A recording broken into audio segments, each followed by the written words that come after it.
My name is Calypso Ravenscroft, and the night I realized my father would rather protect a lie than his own daughter was the night something inside me shattered for good.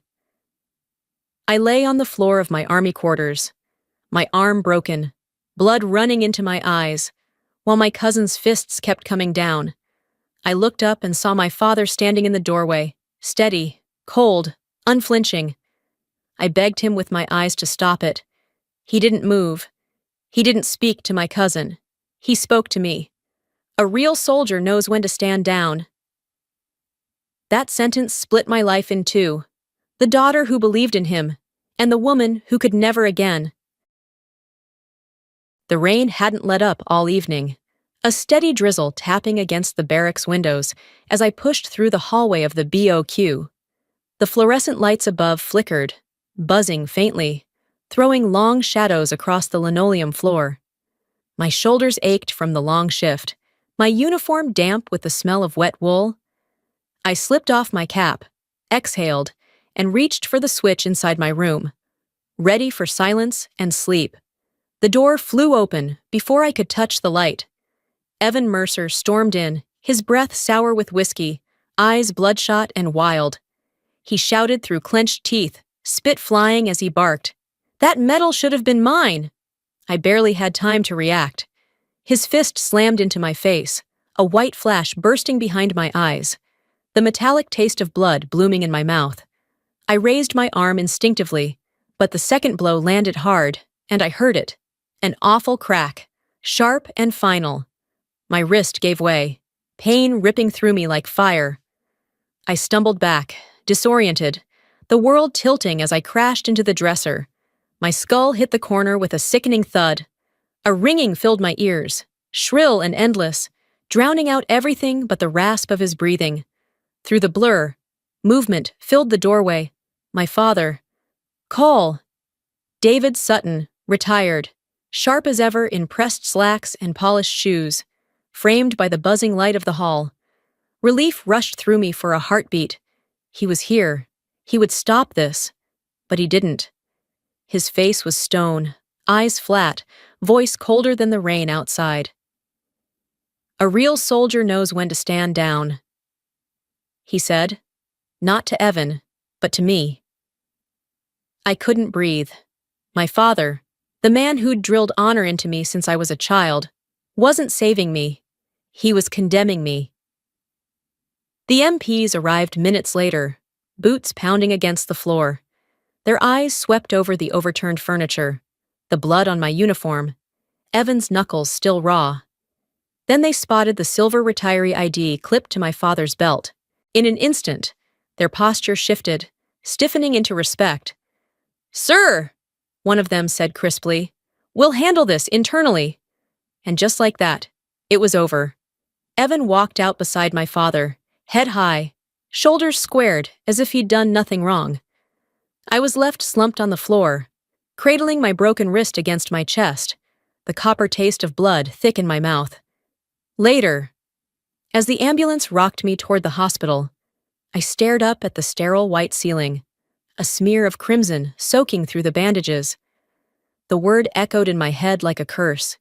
Internally, I whispered it under my breath, the syllables heavy and final. Internally means buried. That night, lying on the stretcher, I realized my bones weren't the only thing broken. Something deeper had splintered. The trust I had in my father, the belief that he would ever stand for me. The smell of disinfectant clung to my clothes as I left the army hospital, my arm strapped in plaster and hanging heavy from a sling. The white corridors behind me were silent, clinical, as if nothing in the world could acknowledge what had really happened. In the parking lot, I pulled out my phone, desperate for some trace of normal. The group chat, Sutton family, was gone. A single notification blinked back at me. "You have been removed." My chest tightened. Out of habit, I opened Facebook, and there it was, a picture of my father and Evan, standing shoulder to shoulder in matching suits, smiling like conquerors. The caption read, "Proud Legacy." Beneath it, a cascade of comments. "The Sutton honor is in good hands. So proud of this family. Not a word about me. Not a single question. It was as if I had been scrubbed from the family's memory. I drove to the family storage shed on the edge of town, praying I could salvage something of my mother. The moment I opened the door, the acrid stench hit me. Smoke stains crawled up the walls, black fingerprints of fire licking over everything. The oak chest, my mother's chest, filled with her journals, letters, and the photos she had guarded, was nothing but charred splinters and ash. My knees buckled. I sank onto the cold floor, sifting through the wreckage with my good hand. Soot smeared my palm, coated my skin, but I kept digging like a woman drowning. Then, through the black dust, something survived. A small scrap of paper, its edges curled and scorched. Across the middle, in my mother's handwriting, were the words, "Don't let them write your voice for you." I clutched it to my chest, the ink smudging against my tears. They hadn't just erased me from the present. They had burned the past, too. My family wanted me gone from every page. But as I knelt there in the ashes, I whispered through clenched teeth, "If they want to bury me in silence, I'll find a way to make my voice louder." Q? Back at the BOQ. The hall smelled damp, mold hiding in the corners. A notice was taped crookedly on the wall. Hallway cameras temporarily out of service for maintenance. The words made my stomach knot. I tracked down a friend in base security and asked him to check the Northgate logs. Minutes later, his expression hardened as he slid the report toward me. Evan's name, time-stamped 2307. The exact moment my life had changed. I walked back into my room, still faintly smelling of bleach where the MPs had cleaned up. On the desk, I spotted the chipped ceramic mug I had grabbed in desperation that night. A faint smear of dried blood stained the rim. My fingers trembled as I slid it into a plastic bag, scribbled the date and time across the top, and sealed it shut. My first piece of evidence. In the hallway, a BOQ officer passed me, glancing around before leaning close. "Strange, isn't it?" he whispered. "Those cameras only went dark that night." He walked away without another word. That evening, my phone buzzed with a message from Marilyn, my stepmother. Her tone was curt, almost smug. "Honor is bigger than feelings. Say less." "Leah." I sat on the edge of my bunk, staring at the blood-stained mug through the clear plastic. My hand shook, but my vision burned with clarity. "Every crack," I whispered. "We'll stitch the truth back together." The cafe smelled of burnt espresso and damp coats, the morning rush muttering around me. I kept my head low beneath my cap, sling cradling my broken arm.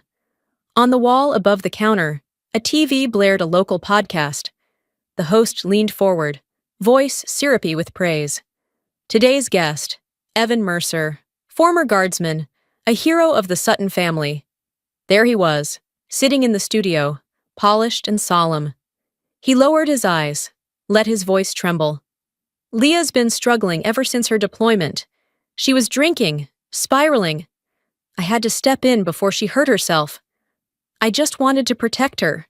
His lip quivered at the perfect moment. The host reached across, patting his arm like he was a savior. I felt bile rise. Outside that screen, Marilyn, my stepmother, was already busy spreading her own gospel. At the chapel coffee hour, she whispered that I was hooked on tranquilizers. By evening, the rumor had leapt through the military community like wildfire. My phone buzzed. My father's voice slid through the receiver, even and measured. "Go to the psychological evaluation, Leah. It'll keep your career safe." My hand went numb. They weren't just rewriting the story. They were branding me unstable. But then I remembered. The Apple Watch strapped to my wrist that night. I opened the app, scrolling past the graphs. At 23:17, a red spike shot upward, heart rate 180. Sweat data logged in tandem. Proof of shock, proof of attack, not some drunken spiral. I tightened the sling around my arm, eyes glued to the TV, where Evan smiled for applause. "Fine," I whispered. the taste of blood memory sharp on my tongue. You write the script, I'll write the timeline. The CID office hummed with the stale whir of fluorescent lights, papers stacked high on desks, phones ringing in clipped tones. A young investigator slid a form across to me. Submit a faux IA request, he murmured. Pull the North Gate CCTV and the BOQ master keylog.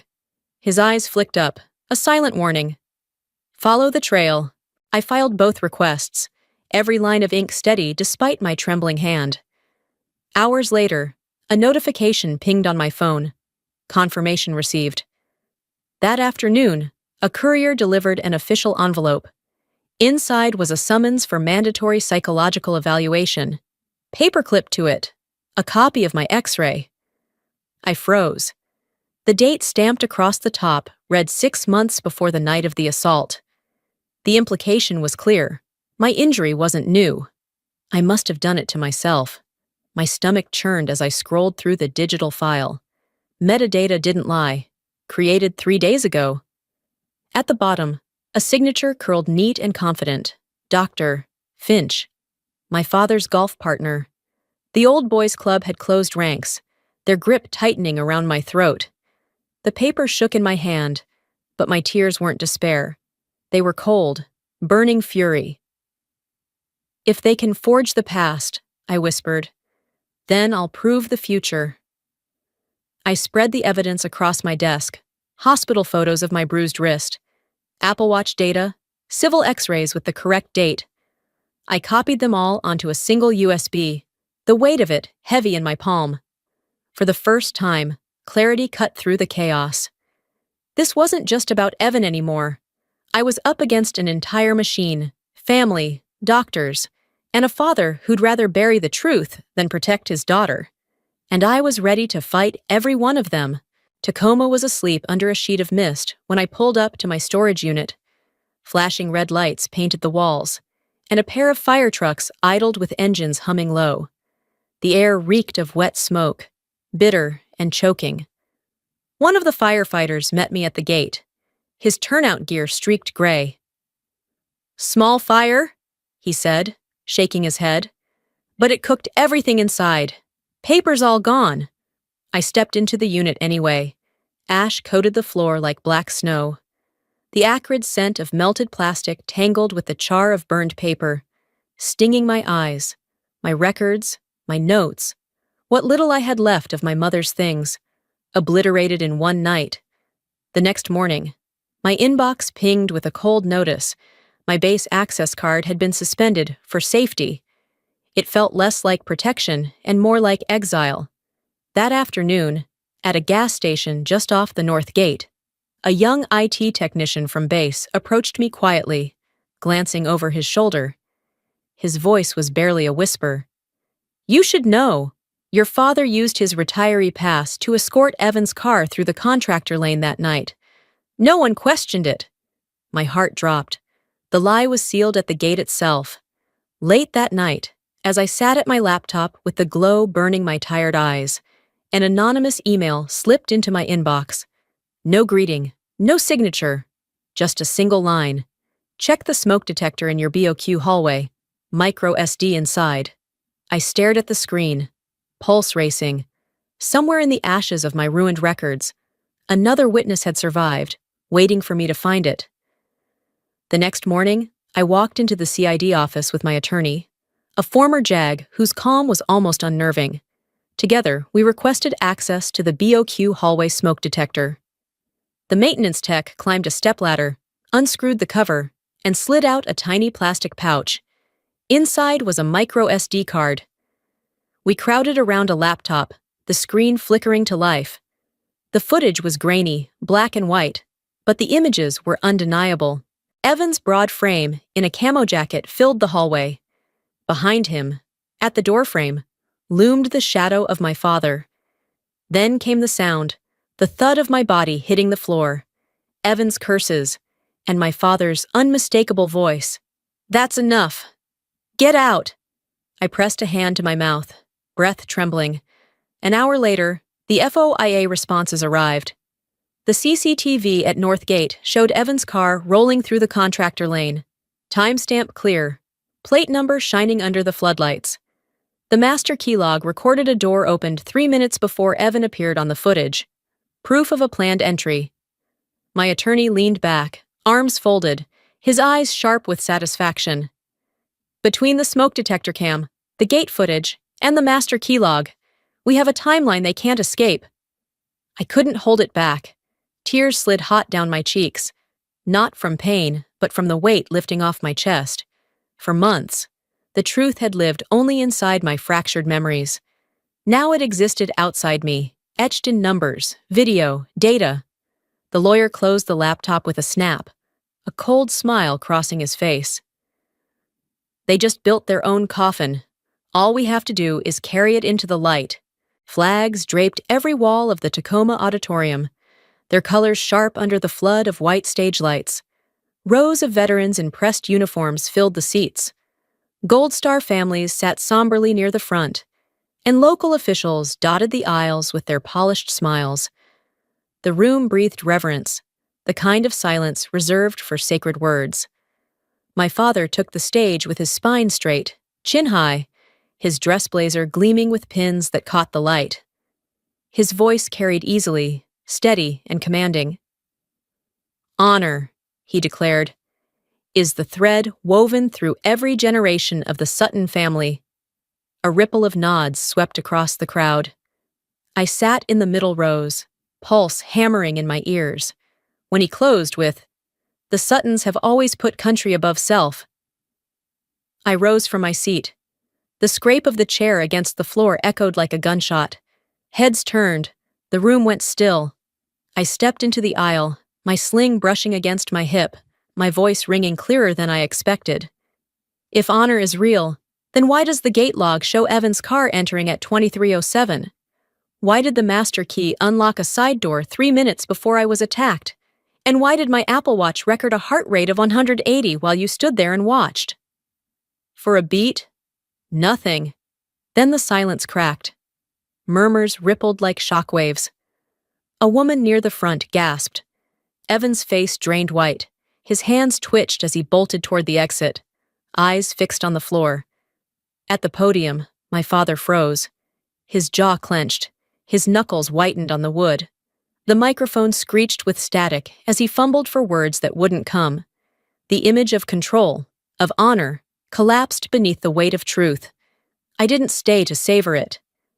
I turned on my heel and walked steadily out of the aisle. No shouting, no raised fist. The whispers swelling behind me were enough.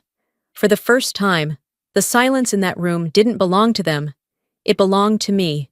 The Article 32 chamber at JBLM was all angles and steel, fluorescent lights buzzing overhead, the American crest looming above the judge's chair. I sat beside my JAG attorney, the stack of evidence files spread neatly in front of us. My good hand clenched around a pen, though my pulse thudded in my throat. Evan was called first. He walked to the stand with fake composure, then spun his story with the same shaky sincerity he had used on that podcast. Leah was drunk. She panicked. She hurt herself, he insisted. His lawyer slid a copy of my X-ray across the table. This proves she'd been injured months before. My attorney leaned forward, voice calm and precise. Please check the metadata. The clerk tapped at the screen, and silence fell as the truth appeared. Created 3 days ago. The signature at the bottom, Dr. Finch, my father's golf buddy. A lie, dressed up in white coats and ink. One by one. The rest came, the FOIA footage from the North Gate showing Evan's car at 23:07, the master key log proving a side door opened minutes before, my Apple Watch health data spiking with panic, the civilian hospital x-rays dated correctly, and then the micro SD video, Evan's frame filling the hallway, my father's silhouette at the door, my body striking the floor with a sickening sound. The final blow was the recording, a voice from the shadows of my own bloodline, cold and unyielding. Protecting the Sutton honor is more important than that girl's feelings. My father's words. The verdict was swift. Evan, guilty of assault and perjury, sentenced and stripped of honor. My father, barred from the base, cut off from his contracts, shunned by the very veterans he once called brothers. Marilyn, forced out of the FRG, her gossip turned to ash. I rose slowly when it was over, the weight of the USB warm in my palm. As I walked out into the light, I realized the victory wasn't only mine. It belonged to my mother, to the truth they tried to burn, and to the voice they could never silence. 6 months later, the air in Bend, Oregon carried the dry bite of summer wind rolling down from the mountains. I pounded along a trail through tall pines, sunlight slicing through the branches, every breath tasting of freedom. An official letter had arrived days before, an apology from the Army, an offer to restore my career. I sent back my own letter, a request for honorable discharge. The old chapter was closed. That evening, I laid the shard of glass from that night in the BOQ on a jeweler's bench, melted down. It became a compass-shaped pendant, etched with 4 words, "Tell your own story." At the community center, 5 women sat in a circle, each carrying scars of their own. One of them whispered, "Me too." I tightened the pendant in my fist and smiled. From now on, we build our own timelines. No one else writes our voices. The mountain wind howled outside, rattling the windows. The compass swung against my chest, glinting as if pointing true north. I breathed deep and whispered to the air, "I'm using my voice now. Mom,